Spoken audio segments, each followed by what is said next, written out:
Hindi natin siya lulutuin ng 4 na oras, Mare, kundi 20 minutes ko lang ito niluto. Tingnan nyo naman, ang ganda ng kanyang texture, hindi siya sobrang lapot. At pwedeng-pwede nyo rin itong gawing negosyo, pwede nyo siyang ibenta ng 100 to 120 pesos. At higit sa lahat, makakatipid ka pa dito ng gasol. Tara, umpisa na natin. Mag-caramelize muna tayo dito sa kawali ng 2 tablespoon ng asukal. Ikalat lang natin para madali lang siyang matunaw.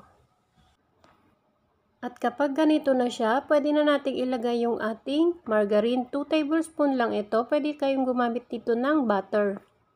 Halu-haluin lang natin hanggang sa ito ay matunaw. Hinaan lang natin yung apoy natin dito para hindi siya masunog. Once na natunaw na yung ating margarine, ay pwede na nating ilagay yung ating 1 can na condensed milk. Medyo na late yung lagay ko ng condensed dito, kaya may namuong konti dito sa aking sandok. Pero huwag kayong mag-alala kasi natutunaw naman siya habang niluluto siya.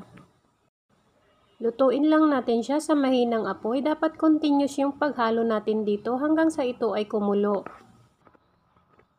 Maglalagay din ako dito ng konting asin, pang-balance lang natin sa tamis. Ayan, halu-haluin lang natin ulit hanggang sa ito ay kumulo.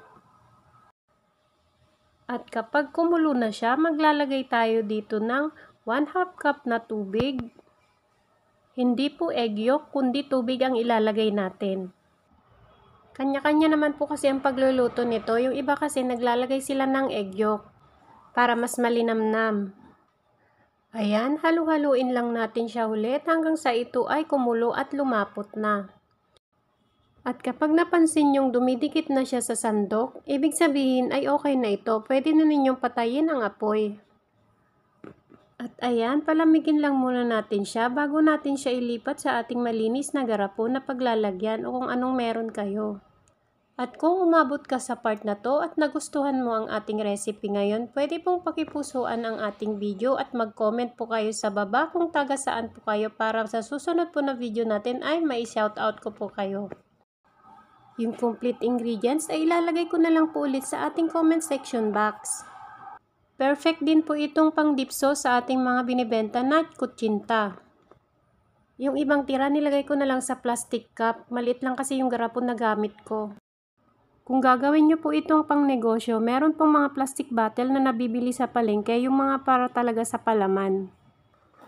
Shout out to Teresita Teves Damayo from Cebu City, Remy Isla from California, Daisy Garcia from Tarlac City, Edeline Domingo Mendoza from Vancouver, Canada, Eleanor Bermudez Dumalaon from Nueva Vizcaya, Rebecca Salazar from Auckland, New Zealand, Isabel Grace Magana from Camarines Norte, Elizabeth Luistro Carmichael from Sydney, Australia, Mylene Patinga from Siargao, and Violi Jolie from Washington, Canada. Maraming salamat po sa inyong panonood. Bye-bye!